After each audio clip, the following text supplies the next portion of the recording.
So today we're going to be reacting to ESPN's mock draft. There is only I'm pretty sure this video is going to be up. It might be up. It's Saturday night or Sunday morning. We don't have long at all until the NBA draft right now. So I'm going to be reacting to a lot of these mock drafts. I'm going to be making a collab mock draft. Hopefully every single day we're going to be making a collab mock draft as well. And then we are going to be talking about, we're going to be talking about the draft in general. So it's going to be a fun few days and obviously streaming that. Before we get on to it though, if you guys are new to the channel, there's honestly a chance by the time this video goes up, we've already hit 10K. If we haven't, you guys could, that'd be greatly, greatly appreciated. But thank you guys so much for all the support recently. It's been incredible. But it says here, the Atlanta Hawks are almost on the clock. As far as I'm aware, it seems like the Hawks are not picking Alex Sarr. If Sarr goes number 1, there's going to be a trade. That's from what I've heard. So the number 1 pick, the Atlanta Hawks take Zachary Risachet. And this is, by the way, a mock draft from Bleacher Report with 5 trades. So it's going to be seeing some interesting things. So the Hawks take Risachet. I think if Klingon goes number 1, Hawks are keeping the pick. If Risachet goes number 1, I've gotten more than likely the Hawks keeping the pick. If Sarr goes number 1, the pick's being traded. Simple as that. Simple as that. As strange as it being this close, there's unconfident number 1 pick. Is this year's talent grab. Supposedly he did not have a great draft combine for the international one, but he is still a big wing who can shoot the ball. Number 2 to the Wizards, Alex Sarr. He does not fall past number 2. However, I wouldn't be that surprised to see him fall to 3 or 4. If the Houston, let's just say hypothetically, the Hawks keep their pick and they take Klingon, and the Houston Rockets don't have much intel on Zachary Risachet, and they're locked in on either Klingon or Reed Shepherd, I could potentially see Risachet fall into 4. Don't see him going past San Antonio though. But it could be a situation where people are thinking, okay, maybe there's something wrong with him if the Hawks skip on him, especially if they skip on him for Klingon. Sarr, without question, Sarr is going in this spot right here if the Hawks are keeping their pick, because he just doesn't want to go to Atlanta. Don't know what it is about Atlanta.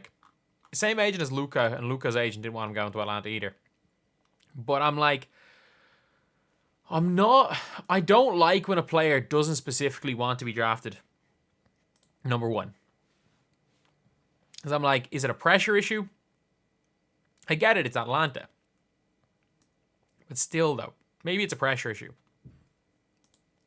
But at the end of the day, he's going number 2. Trade at 3. Charlotte Hornets. Why would the Hornets trade up to take Reed Shepherd? What is that? There's no way. There is no way of all teams Charlotte would trade up to take Reed Shepherd. You're kidding me, right? You're kidding me, right?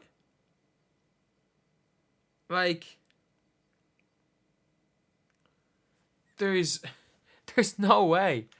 The Hornets receive the 3rd pick, Cam Whitmore and Jock Landale.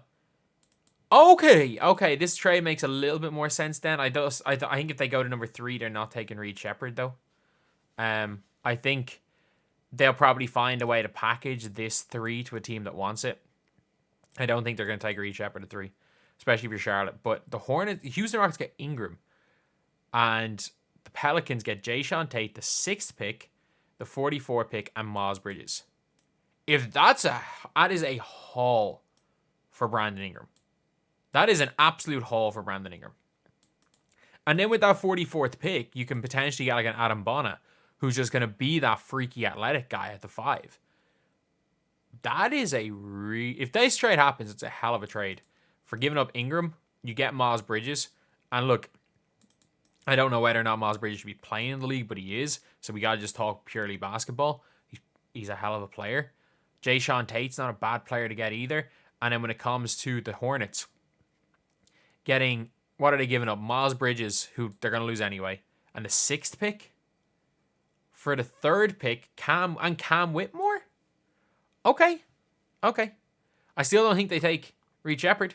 I think they're more likely to take a Stephon Castle or something.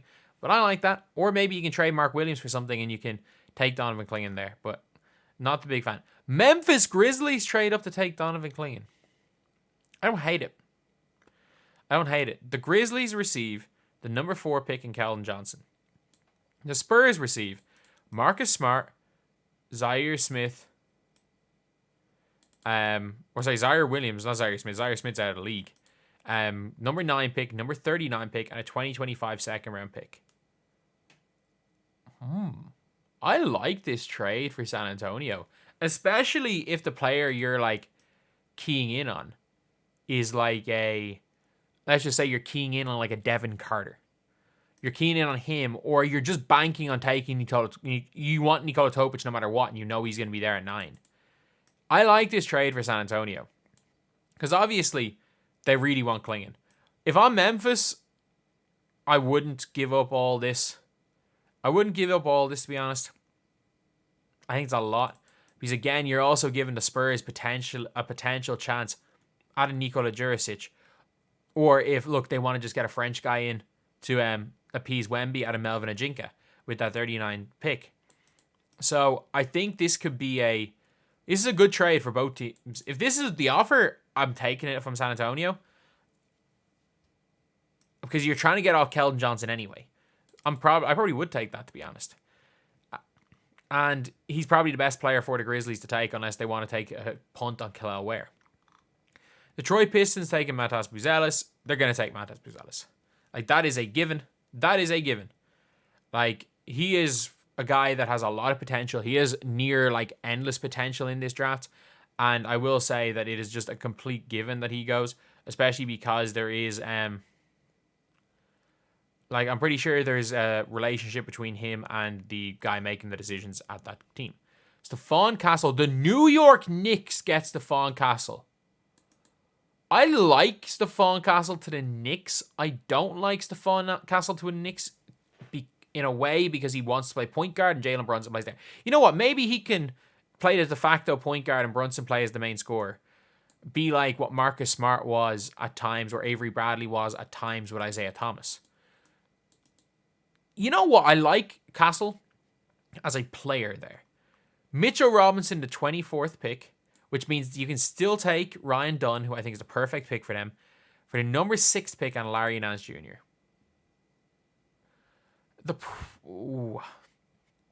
I assume this means they're going to keep Isaiah Hartenstein. I assume this just means that they can get off Mitchell Robinson's contract to keep Hartenstein. I don't hate this trade for either team. I don't hate this trade. You've got a good big if you're the Pelicans.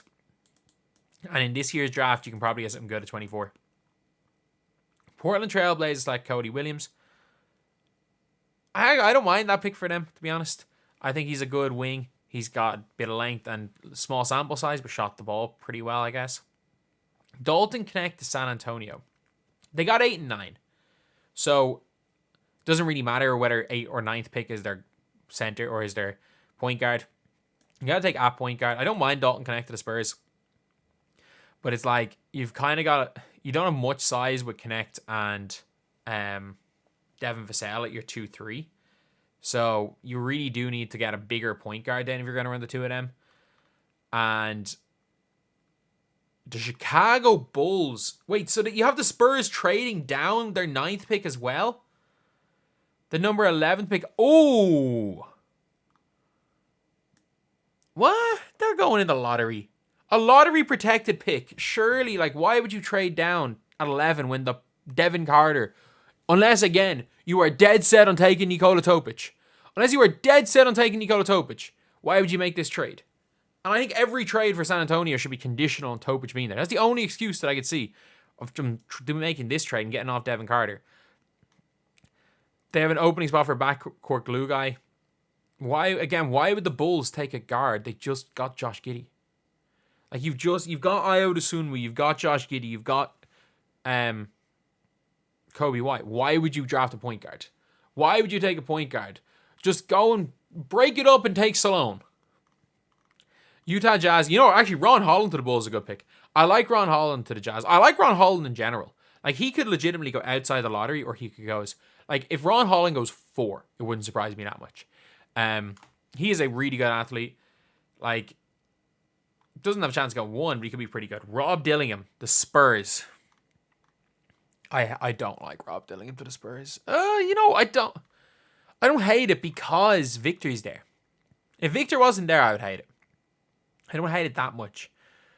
I don't know. I'm really low on those two Kentucky guards. Like, I don't. By the way, I also am not. I'm just gonna say this. I don't think that Reed Shepherd's that much a better prospect than Dillingham. Dillingham's just so small. He's so small in the league where point guards are getting taller. A league where size is mattering more. And he's not stocky like Brunson. I don't know. I really don't know how I feel about this one. If they let OKC take Salone. Oh no, don't let him do this. Don't give them this man here. Like, don't let him. He's 6'9", do it all player who's just a way better version of what Ousmane Dieng was when he came in. And I wouldn't be that surprised to see Ousmane Dieng, if they trade him, just fill out a bit and live up to his potential. This team has got too many assets already. Don't give them another asset. Don't give them another unbelievable asset. Somebody takes Salone before 12. I don't want this to just... I like the OKC Thunder are playing my GM and it's working. The Sacramento Kings taking Jacoby Walter.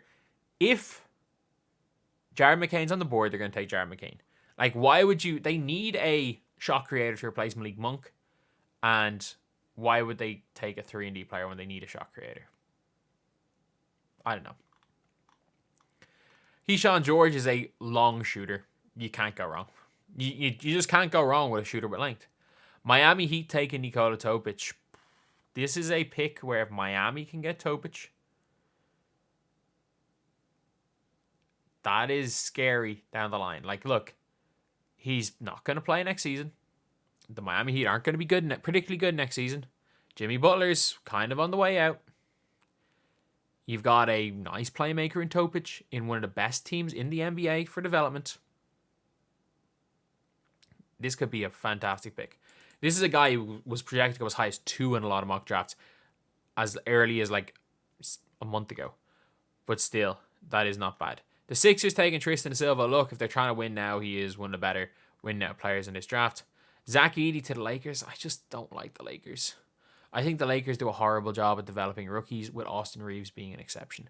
I don't see how he fits in any way because LeBron kind of wants spacing, maybe just to appease AD.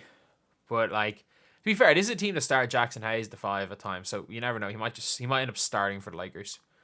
The Orlando Magic take Jared McCain. If you can get Jared McCain at 18, that is a steal. In a bad draft, to get a player like Jared McCain at 18 is crazy. Carlton Carrington, tall point guard. Like, genuinely not bad player. Like, he's got some length. He'll be fine. Cleveland taking Johnny Furphy. Look, they got a shooter. Considering the fact that there's a good chance that he's going to be better than Sam Merrill, and Sam Merrill got some burn for this team, I don't mind that as a pick. He could play, like, he genuinely could impact straight away for the Cleveland Cavaliers. I don't know what the hell they're going to be doing. I don't know what the hell they're going to be doing with their 2 point guards, but one of them's going. I don't know if it's going to be Mitchell. I don't know if it's going to be Garland, but one of them's definitely gone. So for the Pelicans getting their athletic center at 21. Is that the Pelicans' actual pick? But, like, they literally, in this draft, they've got Mitchell Robinson. Why do they need to double down on non-shooting bigs? You don't want 2 like-for-like players. Like, you don't... Well, not that you don't want 2 like-for-like players. Dallas have showed that it can work with Derek Lively and... What's his name? And Gafford. I need a third, though. You kind of need one that can space the floor as well, just for teams. Because we saw with the Celtics, with Kleba wasn't really up to much, and they just stopped the lob. So I don't like that pick. The Phoenix Suns taking Tyler Kolek. I like it because he's going to actually probably play, and they need a point guard. They need a big and they need a point guard. If he's still on the board, I wouldn't mind them taking him. But they need a bigger or point guard. One or the other is fine. Jalen Tyson. Again, he could be fine. Like, it's Milwaukee. All he's got to do is fit in. He'll be big. Kel'el Ware, traded 24. Oh, I like Kel'el Ware to Boston. Like, this is a team that, with Al Horford aging, you need that real backup to Porzingis. And I think Khalil Ware, you give him the opportunity, he can almost be unicorn-esque with his athleticism, his touch, his finishing. And you put him in a great developing team like Boston. No, this is... There's just no way. There's no way Boston get Khalil Ware. I'm sorry. 30 a pick and 2 second-round picks.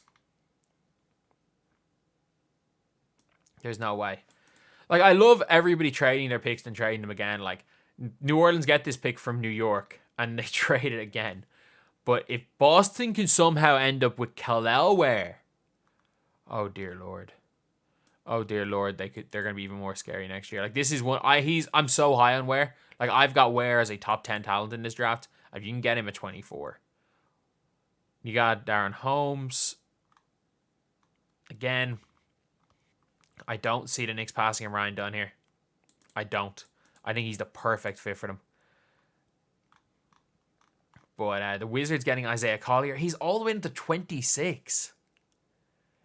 And again, if you can come out of this draft with Isaiah Collier and Alex Sarr, you're doing great. If you have a team of Alex Sarr, Coulibaly, Denny, and Isaiah Collier, that's a good four. That is a good core four players for Washington. And it's probably as good a value as you're going to get at 26, especially because he was number 1 in the mock draft 6 months ago and didn't get an injury. Terrence Shannon, I think, is going to go better than this. Like, Terrence Shannon was really good in college. And you have to take into account that he was having to deal with all the crap that the other teams were saying to him. Like, every single game, the crap that he had to deal with for something he was seemingly completely innocent of. So, like, that has to, like, mentally, he's going to be more than capable of playing in the NBA. And I think that, like, it has to count for something. I think he'll be really good. I like Filipowski to Denver. Don't love him as a player, but if he's there at 28, it's a good pick. Dadier to Utah. He's not a bad player. That's not a bad pick. Like, he's someone that I would have had going kind of, not late lottery, but, like, I would have him in that 15 to 20 range. So if you can get him again, he's someone who played pretty decent and was, I think they were in the Champions League or Euro Cup. In one of those two leagues, in one of the secondary competitions, he played pretty well. He played okay in the Bundesliga. Like, he was genuinely solid. KJ Simpson at 30. So New Orleans, what? How are New Orleans? Why did? Oh, sorry. How did they get it? It's like they traded. Boston traded from 30 to 24. But yeah, it's in this draft, I don't see anything too crazy other than this one right here. Like, why the Bulls would go for Devin Carter when they just traded for Josh Giddey, and this is post Josh Giddey trade. But yeah, this is the Bleacher Report mock draft with trades. That's the video. Thank you guys for watching. Please like, comment, and subscribe.